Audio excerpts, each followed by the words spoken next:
Hello ಎಲ್ರಿಗೂ ನಮಸ್ಕಾರ, welcome back to my new vlog ಅಂತಲೇ ಹೇಳ್ಬೋದು. ಇವತ್ತು ನಾನು ತುಂಬ ಈಸಿಯಾಗಿ ಸ್ಯಾಂಡ್ವಿಚ್ ಮಾಡೋದು ಹೇಗೆ ಅಂತ ತೋರಿಸ್ಕೊಡ್ತೀನಿ ನೋಡಿ. ನಾನೀಗ 2 ಕ್ಯಾರೆಟ್ ತುರಿದಿಟ್ಕೊಂಡಿದ್ದೀನಿ, ಹಾಗೆ ಒಂದು ಕ್ಯಾಪ್ಸಿಕಮ್ಮು, 2 ಈರುಳ್ಳಿ, ಚಿಕ್ಕ ಒಂದು ಟೊಮೊಟೊ ತೊಗೊಂಡಿದ್ದೀನಿ, ಹಾಗೆ ಒಂದು ಮೊಟ್ಟೆ ಕೂಡ ತೊಗೊಂಡಿದ್ದೀನಿ. ಎಲ್ಲ ಕಟ್ ಮಾಡಿ ರೆಡಿ ಮಾಡಿ ಇಟ್ಕೊಂಡಿದ್ದೀನಿ. ಹಾಗೆ ಕೂಡ ಕಾದಿದೆ. ನಾನು 2 ಸ್ಪೂನಷ್ಟು ಎಣ್ಣೆ ಕೂಡ ಹಾಕ್ಕೋತಾ ಇದ್ದೀನಿ. ಎಣ್ಣೆ ಬಿಸಿ ಆದ ನಂತರ ಕಟ್ ಮಾಡಿ ಇಟ್ಕೊಂಡಿರುವಂಥ ಈರುಳ್ಳಿ ಕೂಡ ಹಾಕ್ಕೊಂಡು ನೀಟಾಗಿ ಫ್ರೈ ಮಾಡ್ಕೋಬೇಕು. ಇದು ಮಕ್ಕಳಿಗೆ ತುಂಬಾ ಹೆಲ್ತಿಯಾಗಿರುತ್ತೆ ಅಂತಲೇ ಹೇಳ್ಬೋದು. ತರಕಾರಿ ತಿನ್ನದೇ ಇರುವಂಥ ಮಕ್ಕಳು ಇರ್ತಾರಲ್ವ, ಅಂಥವ್ರಿಗೆ ಇದು ತುಂಬಾ ಚೆನ್ನಾಗಿರುತ್ತೆ ಅಂತಲೇ ಹೇಳ್ಬೋದು. ತುಂಬ ರುಚಿಯಾಗಿ ಇಷ್ಟಪಟ್ಟು ತಿಂತಾರೆ ನೋಡಿ. ಈಗ ನಾನು ಒಂದು ಮೊಟ್ಟೆ ಕೂಡ ಹಾಕ್ಕೊಂಡಿದ್ದೀನಿ. ಹಾಕ್ಕೊಂಡು ನೀಟಾಗಿ ಫ್ರೈ ಮಾಡ್ಕೋಬೇಕು.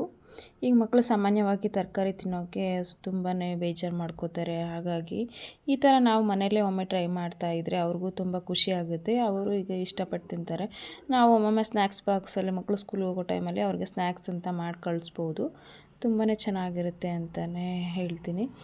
ನನ್ನ ಮಗ ಕೂಡ ತುಂಬಾ ಖುಷಿಯಾಗುತ್ತೆ. ಅವನಿಗೆ ಈ ಥರ ಎಲ್ಲ ಮಾಡಿದರೆ ಅವನು ತುಂಬ ಇಷ್ಟಪಟ್ಟು ತಿಂತಾ ಇರ್ತಾನೆ. ಈಗ ನಾನು ಒಂದು ಚಿಕ್ಕದಾಗಿ ಟೊಮೊಟೊ ಹೆಚ್ಚಿಟ್ಕೊಂಡಿದ್ನಲ್ವ, ಅದನ್ನು ಕೂಡ ಹಾಕ್ಕೊಂಡು ನೀಟಾಗಿ ಫ್ರೈ ಮಾಡ್ಕೋತಾ ಇದ್ದೀನಿ. ಹಾಗೆ ನಾನು ಸಣ್ಣದಾಗಿ ಹೆಚ್ಚಿಟ್ಕೊಂಡಿರೋ ಕ್ಯಾಪ್ಸಿಕಮ್ ಕೂಡ ಹಾಕ್ಕೋತಾ ಇದ್ದೀನಿ.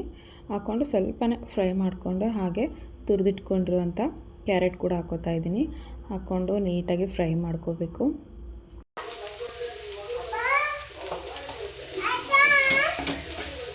ಹೊರಗಡೆಯಿಂದ ತರಿಸಿ ತಿನ್ನೋದಕ್ಕಿಂತ ಮನೆಯಲ್ಲೇ ನೀಟಾಗಿ ಮಾಡ್ಕೊಂಡು ತಿಂದರೆ ತುಂಬಾ ರುಚಿಯಾಗಿರುತ್ತೆ. ನನ್ನ ಮಗಳು ನೋಡಿ ಎಷ್ಟು ಗಲಾಟೆ ಮಾಡ್ತಾ ಇದ್ದಾಳೆ ಅಂತ. ಹಾಗೆ ನಾನು ಒಂದು 1/2 ಸ್ಪೂನಷ್ಟು ಸಾಲ್ಟ್ ಕೂಡ ಹಾಕ್ಕೋತಾ ಇದ್ದೀನಿ. ನಾನು ಕೈಯಲ್ಲೇ ಹಾಕ್ಕೋತಾ ಇದ್ದೀನಿ. ನೀವು ಬೇಕಾದ್ರೆ ಸ್ಪೂನ್ ಯೂಸ್ ಮಾಡಿಕೊಂಡು ಹಾಕ್ಕೋಬಹುದು. ಹಾಗೆ ನಾನೀಗ ಒಂದು 1/2 ಸ್ಪೂನಷ್ಟು ಅಚ್ಚ ಖಾರದ ಪುಡಿ ಹಾಕ್ಕೋತಾ ಇದ್ದೀನಿ. ಖಾರ ಸ್ವಲ್ಪ ಇರಲಿ ಅಂತ, ಮಕ್ಕಳು ಜಾಸ್ತಿ ಖಾರ ತಿನ್ನಲ್ವಲ್ಲ, ಹಾಗಾಗಿ ಸ್ವಲ್ಪನೇ ಹಾಕ್ಕೊಂಡಿದ್ದೀನಿ. ನಿಮಗೆ ಎಷ್ಟು ಬೇಕೋ ಅಷ್ಟು ನೋಡಿಕೊಂಡು ಹಾಕ್ಕೊಳ್ಳಿ. ಹಾಕ್ಕೊಂಡು ನೀಟಾಗಿ ಕಲಿಸ್ಬಿಟ್ಟು ಒಂದು 2 ನಿಮಿಷ ಅಷ್ಟೇ ಲಿಡ್ ಕ್ಲೋಸ್ ಮಾಡಿ ಸ್ವಲ್ಪ ಫ್ರೈ ಮಾಡ್ಕೊಳ್ಳಿ. ಹಾಗೆ ನಾನು ಬ್ರೆಡ್ ಪೀಸ್ ತೊಗೊಂಡಿದ್ದೀನಿ. 2 ಬ್ರೆಡ್ ಪೀಸ್ ತೊಗೊಂಡು ನಾವು ಫ್ರೈ ಮಾಡಿ ಇಟ್ಕೊಂಡಿರ್ತೀವಲ್ವ ತರಕಾರಿ, ಅದನ್ನು ಕೂಡ ಒಂದು ಬ್ರೆಡ್ಗೆ ಫಿಲ್ ಮಾಡ್ಕೋಬೇಕು. ನೀಟಾಗಿ ಫಿಲ್ ಮಾಡ್ಕೋತಾ ಇದ್ದೀನಿ ನೋಡಿ. ಫಿಲ್ ಮಾಡಿಕೊಂಡು ಇನ್ನೊಂದು ಬ್ರೆಡ್ ತಗೊಂಡು ಕ್ಲೋಸ್ ಮಾಡಿ ತವಾಗೆ ಸ್ವಲ್ಪ ತುಪ್ಪ ಹಾಕ್ಕೊಂಡಿದ್ದೀನಿ. ಹಾಕ್ಕೊಂಡು ಬಿಸಿ ಆದ ನಂತರ ಬ್ರೆಡ್ನ ಲೋ ಫ್ಲೇಮಲ್ಲಿ ಇಟ್ಕೊಂಡು ಸ್ವಲ್ಪ ಬಿಸಿ ಮಾಡ್ಕೋಬೇಕು. ಬಿಸಿ ಆದ ನಂತರ ಸ್ವಲ್ಪ ಮೇಲ್ಗಡೆ ಸ್ವಲ್ಪ ನಾನು ತುಪ್ಪ ಹಾಕ್ತಾಯಿದ್ದೀನಿ. ತುಪ್ಪ ಹಾಕ್ಕೊಂಡು ನೀಟಾಗಿ 2 ಕಡೆನೂ ಬಿಸಿ ಮಾಡ್ಕೋಬೇಕು. ನೋಡಿ ಬಿಸಿ ಆಗ್ತಾಯಿದೆ. ಅಂದರೆ ಲೋ ಫ್ಲೇಮಲ್ಲೇ ಇಟ್ಕೊಂಡು ಮಾಡ್ಕೋಬೇಕು, ಇಲ್ಲಾಂದರೆ ಏನಾಗ್ಬಿಡುತ್ತೆ, ಸೀದೋಗ್ಬಿಡುತ್ತೆ. ಹಾಗಾಗಿ 1 ಸೆಕೆಂಡ್ ಅಷ್ಟೇ ಬಿಸಿ ಮಾಡ್ಕೋಬೇಕು. ನೋಡಿ ರೆಡಿಯಾಗಿದೆ. ತುಂಬಾ ಚೆನ್ನಾಗಿ ರುಚಿಯಾಗಿರುತ್ತೆ ಅಂತಲೇ ಹೇಳ್ಬೋದು. ಟೇಸ್ಟ್ ಕೂಡ ಹೇಗಿದೆ ಅಂತ ಹೇಳ್ತಾನೆ ನೋಡಿ ನನ್ನ ಮಗ.